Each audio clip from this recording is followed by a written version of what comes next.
บอกอาหารสันต่ำอาหารสันสูงอาหารสูงเนาะนี่เบิ่งพี่น้องอยู่สูงนี่เนาะสูงพอไปเลย ยกมึงดูนี่โอ้คนบ้านนอกได้กินอาหารสันสูงเนาะโอ้อากาศร้อนพี่น้องแต่ก็มีฟ้าห้องน้ำเนาะฟ้าห้องจังไดวันนี้ฟ้าห้องเปรี้ยงนี่เนาะ3 บาทดู เปรี้ยงจังสิบ่เก็บหลายๆโหลดเด้อมักดูดหอยบอกมักเนาะไทยบ้านนอกเป็นคนมักดูดหอยเนาะก็เลยบอกให้เซาตีน่ะเก็บหอยหลายๆเนาะโอ้หอยใหญ่เนาะหอยใหญ่ดำคีรี่เลยพี่น้องเอ้ยบ่ถึกแดดกระดำเนาะหอยนี่ก็ได้จักหอยหยังพี่น้องเอ้ยบ่ถึกแดดกระดำหอยสุรีบ่แจ้งตำรวจมาจับเซาตีได้เด้อพี่น้องเพราะว่าตอนนี้นะเพิ่นลักจกหอยเขาเจ้าอยู่ในสระเด้อนี่เห็นบ่หลักฐานมัดตัวเลยพี่น้องเอ้ยเนาะหอยเป็นรักหอยแค่คอแต่เจ้าของเพิ่นบ่อยู่โอเคกินข้าวนำกันเด้อกินข้าวมาเด้อพี่นันเอ้ยกินข้าวแซ่บกินข้าวแซ่บๆอ้ายจำกินเล็กสบายดีสิพาไปไสนี่พาไปเก็บของกินแถวใดแคมทางของกินนี่ยังอยู่ติดแคมทางให้ใบเขาเป็นสีเขียวคือยังพี่น้องไปรุ่นนำกันเพิ่นมา เพิ่นสิพาไปเก็บของกินนะที่อยู่ติดกับหนทางกินได้บ่มีแม่นยังเลยมันแม่นยังเลยน้องใหม่บ่แม่นมีสูตรเด็ดอีหยังเนาะมื้อนี้ได้ไปเบิ่งนำกันเนาะอันนี้บ่ของกินที่ว่าติดกับหนทางนะแม่นแล้วอ๋อเขียวสมใจบ่เลยมันคือใบขี้เหล็กเนาะนี่ยอดขี้เหล็กพี่น้องก็ว่าได้เนาะเพิ่นสิเอาไปเฮ็ดจังไดกินนี่แกงหรืออ้อมหรือแกง ไปอ้อมดิอ้อมก็ได้แกงก็ได้พี่น้องมื้อนี้นะสาวตีพาพี่น้องนะไปเก็บยอดขี้เหล็กเอามาอ้อมเนาะนี่โอ้ยแซ่บๆเลยของกินธรรมชาติพี่น้องสูตรเก่าสูตรเดิมคือเป็นงัวเครื่องกบเนาะบ่ขาดเนาะบ่ขาดบ่ได้แนวนัวขาดเป็นนัวขาดใจเลยแหละเนาะกินบ่แซ่บเลยแหละเนาะนี่เนาะสาวตีพาพี่น้องนะไปเก็บอันของกินเนาะธรรมชาติพี่น้องที่อยู่ติดหนทางเนาะโอ้นี่อยู่ติดหนทางอีหลีเลยเนาะเขียวอ่องล่อง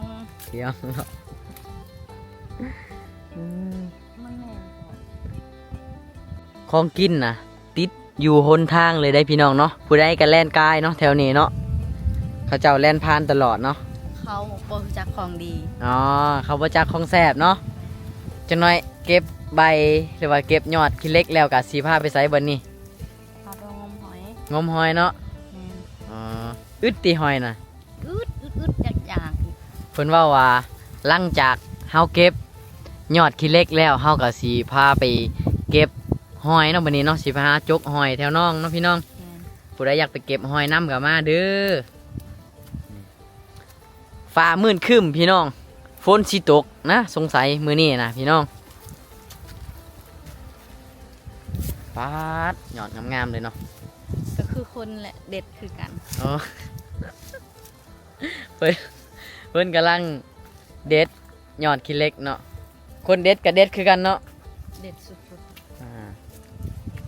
ปลาโตของกินอยู่ติดหนทางพี่น้องเนาะวางว่าทุกคนน่ะเคยกินอยู่เนาะอ้อมขี้เล็กใส่นางงัวใส่หอยจูบพี่น้องอุ้ยแสบลายเด้อเหมาะกับบรรยากาศ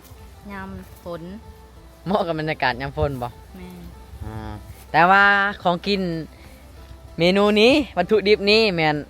เฮาสิเฮ็ดนี่แมนซาจังหน่อยเนาะเพื่อสิได้กินซาเฮาต้องต้มลายน้ำบางทีมื้อนี้บ่ได้กินเนาะสิได้กินมื้อเอา เดี๋ยวลุ้นไปนำกันพี่น้องว่าสิได้กินว่ามื้อนี้เนาะเพราะว่ายอดขี้เล็กนะเฮาต้องต้มลายน้ำอีหลีเลยพี่น้องประมาณ 3-4 น้ำเนาะมันจังสิสุกเนาะขี้เล็กนี่ก็คือกับคนขายเนาะคมคือกันแม่นบ่นี่ ปาดเบิ่งพี่น้องใบงามๆเลยเนาะนี่เนาะโอ้โหนี่โอ้ฝ่ามืนครึมพี่น้องไทยบ้านนอกกะยังเกือบงงเนาะเมื่อกี้นี่เนาะเพิ่นว่าพาไทยบ้านนอกนะไปหาเก็บของกินอยู่ติดหนทางนะอาหารของกินอาหารแซ่บๆอยู่ติดริมทางผู้ใดก็กายมากายไปกายมาตลอดมันคืออีหยังเนาะอันที่จริงนะใบขี้เหล็กเนาะพี่น้องหรือว่ายอดขี้เหล็กเนาะ ไผบอกอาหารสันต่ำอาหารสันสูง อาหารสันสูงเนาะ อืม นี่เบิ้งพี่น้องอยู่สูงนี่เนาะ สูงพอเบิดเลย ยกมึงดูนี่โอ้คนบ้านนอกได้กินอาหารสันสูงเนาะ อืม โอ้คักแท้บัดนี้ เอาแบบนี้ แมนแบบนั้นแหละ โอ้แล้วไป อ่าเบิ้งพี่น้องบรรยากาศยามแรงเด้อเนาะฟ้ามืดครึ้มเนาะแต่กะฝนน่ะบ่ตกจักเทื่อพี่น้องเลยเนาะส่วนมันต้นของเสาตีก็แห้งเนาะพี่น้อง แห้งแรงเมื่อตาย แห้งอีหลีแห้งแท้แห้งวาเนาะผู้ใดก็ได้พี่น้องมาปล่อยน้ำให้ฝนตกหน่อยเด้อ ไปน้ำแต่หน้าน้องนี่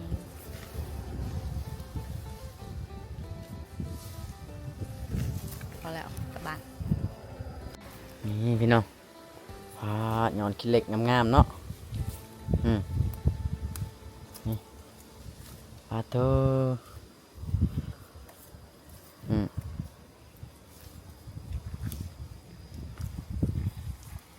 อะบรรยากาศตอนเที่ยงนะพี่น้องอากาศร้อนเนาะนอนกับบ่ได้อยู่กับบ่ได้บัดนี้ นอนกับบ่รับนั่งกับบ่ได้เนาะอากาศร้อนนี่ดีแต่พอตกแรงมากอะใครแน่พี่น้องมีลมเนาะมีลมพัดแห้งๆเย็นพี่น้องโอ้อากาศร้อนพี่น้องแต่กะมีฟ้าห้องน้ำเนาะ แมน ฟ้าห้องจังไดวะวันนี้ ปลาห้องเปรี้ยงนี่เนาะ 3 บาทดู เปรี้ยงจังสิบ่ แมน เอ้าฮู้อีกเนาะเจ้านี่ก็ได้ เสาตีพาไปเก็บอาหารสันสูงเอาเก็บวันนี้ได้ไล่เลยบ่ได้ไล่เลย เพิ่นยังชมบรรยากาศเนาะอากาศเย็นดีบรรยากาศยามแรง คอยสิเป็นซุปเปอร์โกลซุปเปอร์โกล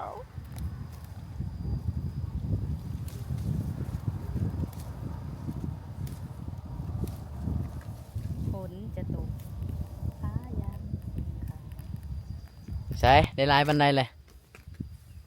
โตพี่น้องได้ไล่เลยพอกินบ่บันนี้ พอกิน หลังจากเฮามาจากเก็บยอดมันแล้วก็เก็บยอดขี้เหล็กไปแล้วเฮาสิพาไปเก็บหยังบันนี้ เฮาสิเป็นนางเงือกเป็นน้ำขอน างเงือกลอยน้ำจกหอย แม่น อ๋อ เก็บ พี่น้อง หยไปสู่ สิไปหาหอยจูบนำกันเนาะมื้อนี้เนาะสิได้จกหอยจูบอยู่ว่ามื้อนี้เนาะพี่น้องไปทุกคน รุ่นนำกันเด้อพี่น้องว่า ไปสิไปเก็บใส่หอยจูบบัดนี้ ฮะ สิไปเก็บอยู่ใส่ เก็บอยู่ป่าแล้วเว้ย แถวน้องบ่ แท้น้อง แถวน้องสระแห้งๆเนาะหาจกเอาพี่น้องเนาะสิไปลักหอยจูบในน้องเขาเจ้าได้มื้อนี้ มีหอยจูบหรือจะหอยเค็มมั้ยคะ น้องผู้ใดนี่สิมาจกหอยนี่สิมา ฮู้แล้ว ฮะ ขอในเด้อสัก2-3ตัว สิไปลักงมหอยเขาเจ้าตินี่ แม่นเขาบอก อะ ว่า โตเอาพี่น้องสาวตีเป็นคนขี้รักเลยเนาะมื้อนี้เนาะเจ้าของน่ะบ่มีสระเดินจักดีเนาะสิไปหาลักจกเอาหอยเขาเจ้านี่พี่น้องเอ้ยไปสันลงไปพี่น้องขอลักหอยนี่เด้อพี่น้องเอ้ยขอลักหอยเจ้าของสระนี่เด้อเจ้าของสระเอ้ยอย่าว่ากันเด้อขอจากหน่วย2 หน่วยก็พอแล้วพอได้ใช้กับแกงขี้เหล็กเนาะสาวตีตูดลงไปก่อนเลยโอ้โหทีนี้หอยในบ่อในมือนี่ในอยู่นี่อุ้ยฟาดแห้งหมดนะพี่น้อง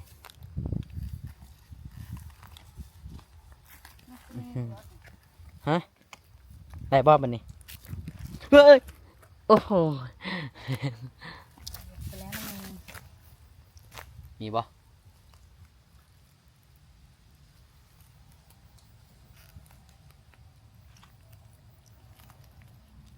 มี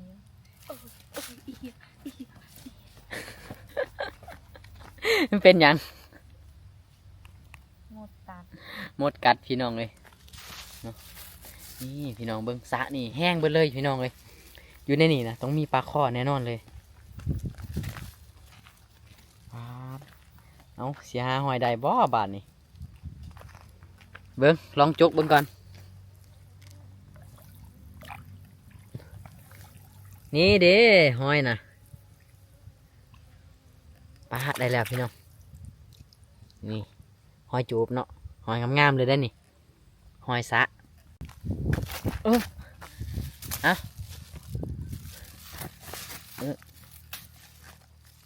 าหอยนะปาดพี่น้อง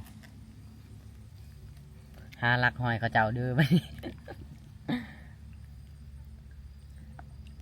แห้งหมดแล้วพี่น้องเอ้ยเนาะอากาศร้อนนี่ลีเบิ้งสะนี่แห้งหมดเลยโธ่ใช่โอ้หอยใหญ่เนาะหอยใหญ่ดำคีรี่เลยพี่น้องเอ้ยบ่ถึกแดดกระดำเนาะหอยนี่ก็ได้จักหอยอีหยังพี่น้องเอ้ยบ่ถึกแดดกระดำ หอยโซรี หอยเชอรี่บ่ทั้งที่บ่ได้ถึกแดดจักดีเนาะอยู่ในน้ำพอมีบเนาะอยู่ในน้ำแล้วก็อยู่เลิกอีกอยู่ในขี้ดินอีกก็ยังดำเสยโอ้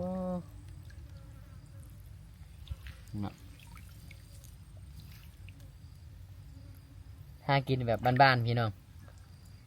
เบิ่งดูโฟกัสโอ้โหหอยใหญ่เนาะ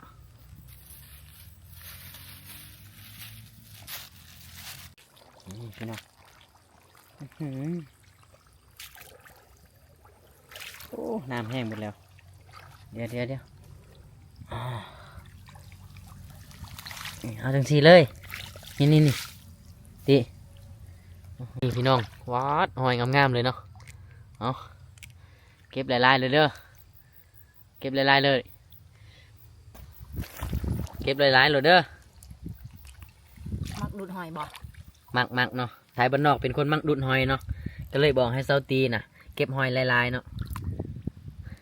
เพราะว่าจะหอยยังกะดูดไว้แล้วล่ะหอยนางรมหอยยังนี่โอ้แห้งมักเลยล่ะพี่น้องแต่ว่าแถวนี้เคยกินหอยนางรม โอเค อยู่วันนอกวันนาสิหาหอยนางรมใสบาทนี้เนาะ เต่ากระเป๋าม่วเนาะ ดูแต่หอยสะนั่นแหละไอ้ปันไดเอามาเบิ่งดูส่งดูโอ้เนาะนี่พี่น้องโอ้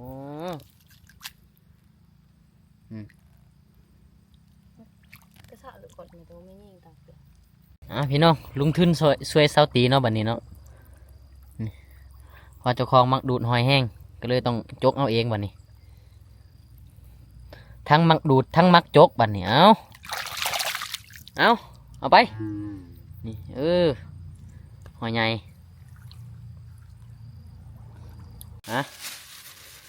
โอ้ยหอยงามๆพี่น้องเลยนี่ตัวแต่ดูดคักเนาะ ดูดนะแม่ เดี๋ยว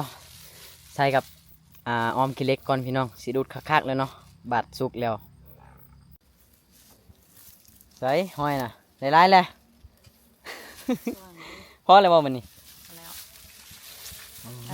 พี่น้องเลยเพื่อจะได้กินเนาะปลาโต บายหนานี่ไอ้คนเรา ปอดฝาห้องไปวันนี้แจ้งตำรวจมาจับเสาตีได้เด้อพี่น้องเพราะว่าตอนนี้นะเพิ่นลักจกหอยเขาเจ้าอยู่ในสระเด้อนี่เห็นบ่หลักฐานมัดตัวเลยพี่น้องเอ้ยเนาะ คอยไปได้ลากคอยแค่คอ บ่ได้ลักบ่ แต่เจะคลองเพิ่นบ่อยู่ โอเค เบิ่งพี่น้องเนาะ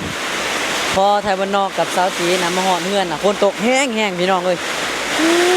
เบิ่งเนาะเพื่อนซ่านของไทยบ้านนอกนะเปียกไปเลยพี่น้องเอ้ยโอ้ยนี่กะผ้ากระแตะกะเทไว้แล้วเนาะค่ะสิได้ไทยบ้านนอกสิได้เก็บเงินเดี๋ยวซื้อใหม่พี่น้องเอ้ยอ๋อมันตกแห้งอีหลีพี่น้องโอ้โหอ๋อมีลมพร้อมอีกพี่น้องเอ้ย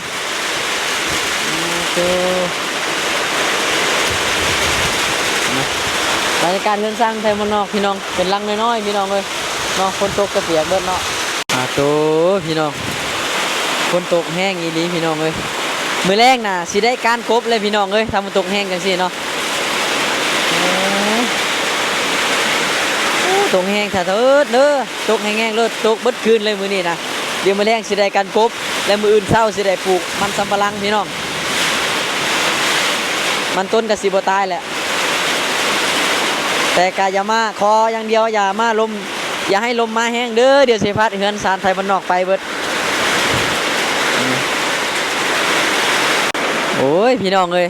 ว่าสิกินออมแกงขี้เหล็กมื้อนี้จักสิได้กินหรือบ่เนาะเพราะว่าฝนตกพี่น้องนี่เนาะเพื่อนครัวของเซาตีกับอยู่ลุมพุ่นเนาะน่าสิเปียกเหมือนเบิ่งทรงแล้วสิได้กินบ่ออมขี้เหล็กมื้อนี้ ฮะ ได้กินบ่ออมขี้เหล็กมื้อนี้ บ่ได้กินเลยเฮ้ยอดใจเด้อฝนตกเนาะ ว้าตาเรียมมากๆเจ้าล่ะพาเปรี้ยง บ่ไปเว้าเจ้าบ่ ว้าไปเบิ่งออมขี้เหล็กเฮาเป็นยังไงบ่นี่สุกแล้วหรือยัง ไปเบิ่งกันเลย พี่น้องตอนนี้กับออมขี้เหล็กเฮาเนาะก็สุกเป็นที่เรียบร้อยแล้วเนาะใส่เอามาโซดูออมขี้เหล็กนะใส่นี่เด้พี่น้องก็ต้มไปหลายน้ำเลยพี่น้องก็สุกผู้นี้แล้วเนาะผู้นี้ก็บ่ได้คมแล้วเนาะนี่ ไฟปันตัวเนาะ และตอนนี้สาวตีน่ะกำลังตำข้าวเบื่อพี่น้องสีใส่กับแกงขี้เหล็กเนาะจะใส่กับออมขี้เหล็กเนาะออมขี้เหล็กแบบสูตรบ้านๆเนาะพี่น้องเลยเนาะว่าสิออกไปซื้อนั่งเค็มเนาะหรือว่านั่งวัวกะไปบ่ได้พี่น้องเลยฝนตกเนาะก็เลยอดเนาะมื้อนี้ใส่แต่หอยแหละใส่หอยนะเอาไปล้างเลยหอยนะล้างสะอาดแล้วบ่คุณหอยอยู่คุณเนาะ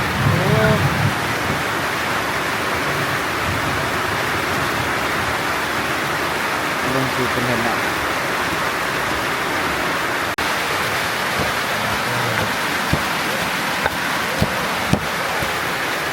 สูตรบ้านๆนี่เลยนะพี่เนาะ บ้านๆจนทุกคนน่ะกินน้ำบ่ได้หมดแล้วเนาะบ่มีหยังที่ใส่เลยเนาะโอ้ยว่าสิออกไปซื้อนางเค็มนางหยังก็ไปบ่ได้ฝนตกแห้งนักอีหลีพี่น้อง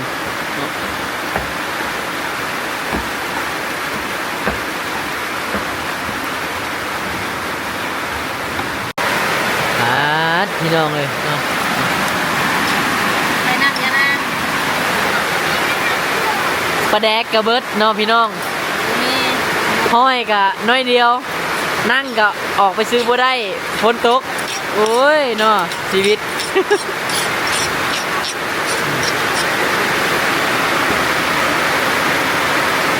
โอเค เอาไปกับเราบ่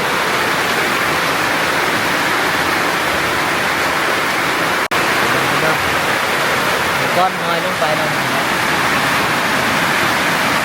เดี๋ยวก้อนหอยลงไปบ่นี้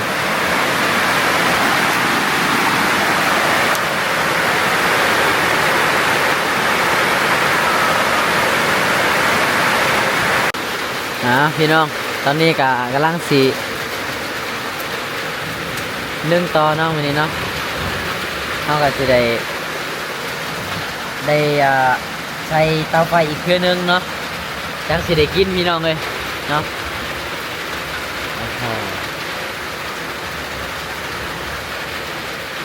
มีคนจนเนาะทำแล้ว อันนี้นะเขาเอิญโมเมนต์ชีวิตคนจนอันนี้เขาเอิญว่าชีวิตคนรวยเนาะหากินง่ายเนาะ รวยกว่านี้ก็บ่มีอีกแล้ว แมน กินมาทั้งคุณลูกยังเปียกเนาะ นี่เนาะโอ้เพื่อนซานบานซองเพื่อนครัวพี่น้องเลยเนาะกระเปียกพ่นหมันละเนาะอันนี้กะพอตูของเหมือนพอตูเนาะปูของไทยบ้านนอกนอนเนาะก็เพิ่นได้นอนอยู่เพื่อนครัวเนาะ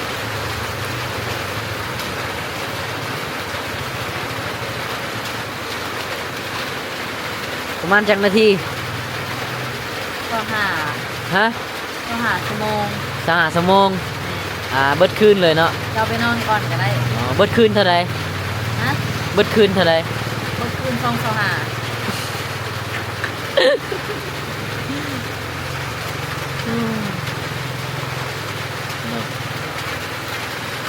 นี่พี่น้องสุ สุกเป็นที่เรียบร้อยเนาะของกินเฮาน่ะเป็นของกินสบายๆง่ายๆพี่น้องแต่ว่าเพื่อสิได้กินก็ยากหลายเติบอยู่ได้พี่น้องเอ้ยเนาะต้องไปเก็บแล้วก็เอาไปต้มลายน้ำเนาะแล้วก็หาเก็บห้อยอีกพี่น้องแล้วก็กินกับผู้สาวซ้ำน้อยเด้อสบายดีสบายดี ทุกอย่าง เถอะนะ โอ้ซื้อหยังเนาะซื้อธัญญาบ่ เรามาย่าง ชื่อเพิ่มได้หน่อย มาพี่น้องกินข้าวนำกันเนาะสาวน้อยกับสาวใหญ่เนาะกินข้าวนำกันมื้อนี้นี่แซ่บๆเด้ออ้ายจำกินเล็กกินข้าวนำกันเด้อ เท่าเด้อ กินข้าวนำกันเด้อ กินเท่ามาเด้อ พี่น้องเอ้ย พี่นันเอ้ย กินข้าวแซ่บ พี่เท่าแซ่บ ๆกับน้องธัญญาเด้อ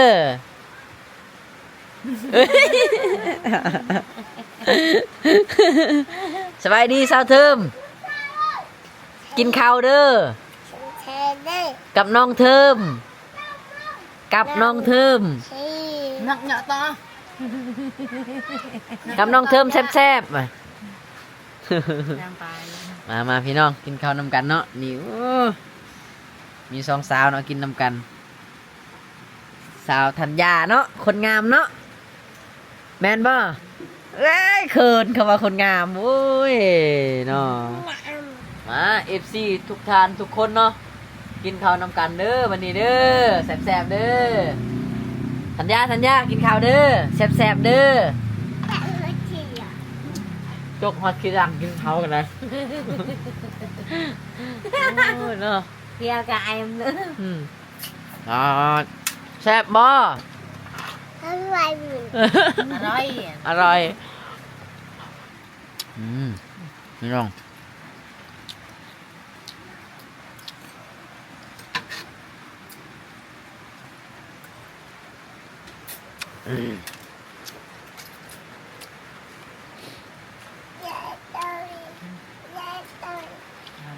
ชอบnhưกับnhà phải đâu dễ mát mà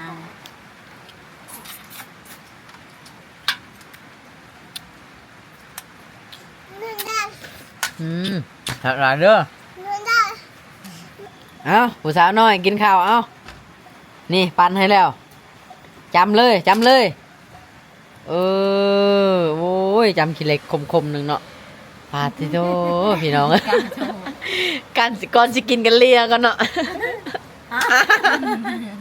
ง่ายออกเลยรู้สึกคมเลยเนาะพี่น้องโอ้เนาะ นี่ ฮะ นี่ ดีบ่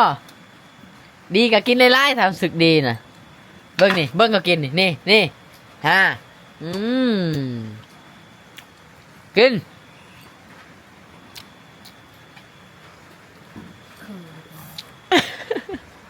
đang này qua này dùng cọt แซ่บๆเด้อ cọt thử nha nhưng ăn người nào đá thử nha dạ เอาพี่น้องตอนนี้บ่าวไทยวันนอกกะได้กินข้าวเป็นที่เรียบร้อยเลยพี่น้องเนาะกะได้กินแข็งขี้เล็กพี่น้องอ้อมขี้เล็กแซ่บหลายพี่น้องแล้วก็คมหลายพี่น้องเนาะว่าสิออกไปซื้อนั่งกะซื้อบ่ได้ซ้ำพี่น้องเอ้ยฝนตกพี่น้องเนาะเอาพี่น้องสำหรับคลิปนี้พี่น้องไทยวันนอกกะขอลาไปก่อนเด้อบายบายเดี๋ยวเจอกันใหม่เด้อบายบาย ให้ช่วยนะช่วยด้วย เฮ็ดเบิ่งเอาบายบายเด้อบายบา บาย ย เดี๋ยวพ่อกันใหม่เด้อเดี๋ยวพ่อกันใหม่เด้อป่ะ เดี๋ยวมาพอเด้อ เดี๋ยวพ่อกันใหม่เด้อ มาพอเด้อ ทุกยา